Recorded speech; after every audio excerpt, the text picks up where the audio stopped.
রাসূল সাল্লাল্লাহু আলাইহি ওয়াসাল্লামের চেহারা মুবারকের দিকে তাকালাম, তখন দেখতে পেলাম আল্লাহর রাসূল সাল্লাল্লাহু আলাইহি ওয়াসাল্লামের চেহারা মুবারক হযরত জিবরাইল আলাইহি ওয়াসাল্লামকে দেখে খুশিতে চমকাচ্ছিল। তার চেহারায় অত্যন্ত আনন্দময় হাসির ঝলক ছিল। হযরত জিবরাইল আলাইহি ওয়াসাল্লাম আল্লাহর রাসূল সাল্লাল্লাহু আলাইহি ওয়াসাল্লামকে সালাম দিয়ে বললেন, হে মুহাম্মদ সাল্লাল্লাহু আলাইহি ওয়াসাল্লাম, আমি আজকে আমার সাথে নতুন একজন মেহমানকে নিয়ে এসেছি।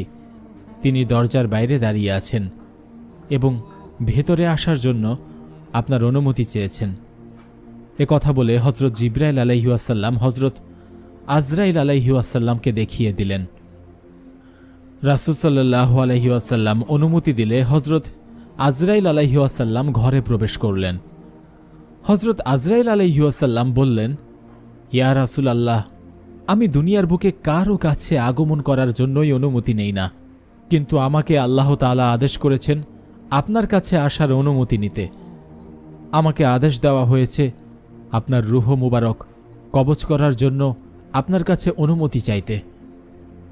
আল্লাহর রাসূল সাল্লাল্লাহু আলাইহি ওয়াসাল্লাম বললেন, আমি যদি অনুমতি না দেই? হযরত জিবরাইল আলাইহি ওয়াসাল্লাম বললেন, তাহলে আমাকে ফিরে যাওয়ার জন্য বলা হয়েছে। তখন হযরত জিবরাইল আলাইহি ওয়াসাল্লাম বললেন, ইয়া রাসূলুল্লাহ, আল্লাহ তাআলা আপনার সাক্ষাৎ লাভের জন্য অপেক্ষা করছেন। আমাকে আল্লাহ তাআলা হুকুম দিয়েছেন আপনাকে যেন যে কোনো একটি বেছে নেওয়ার এখতিয়ার দেওয়া হয়। আমাকে আল্লাহ তাআলা আদেশ করেছেন, যদি মুহাম্মদ সাল্লাল্লাহু আলাইহি ওয়াসাল্লাম চায় এই পৃথিবীতে চিরকালের জন্য জীবিত থাকতে পারবে, অথবা মুহাম্মদ সাল্লাল্লাহু আলাইহি ওয়াসাল্লাম যদি চায় আল্লাহ তাআলার সঙ্গে সাক্ষাৎ করার জন্য এই পৃথিবী ছেড়ে চলেও যেতে পারবেন। তখন মুহাম্মদ সাল্লাল্লাহু আলাইহি ওয়াসাল্লাম বললেন, আমি আমার মহান বন্ধুর সাথে সাক্ষাৎ করতে চাই।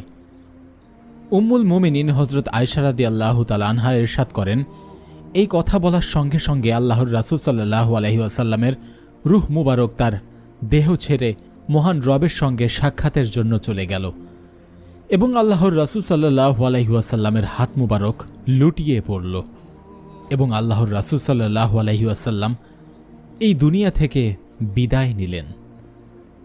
প্রিয় দর্শক, এভাবেই হযরত জিবরাইল আলাইহি ওয়াসাল্লামের ওহী নিয়ে পৃথিবীতে আগমনের সিলসিলা চিরতরে বন্ধ হয়ে গেল। প্রিয় দর্শক, মনে রাখবেন, সকল নবী রাসূলের জীবনের বর্ণনায় হযরত জিবরাইল আলাইহি ওয়াসাল্লামের বর্ণনা এসেছে। কাসালুল আম্বিয়া গ্রন্থে বিভিন্নভাবে হযরত জিবরাইল আলাইহি ওয়াসাল্লামের বর্ণনা হয়েছে, কেননা তাকে প্রত্যেক নবী ও রাসূলের নিকট প্রেরণ করা হয়েছিল। ইমাম আহমদ বিন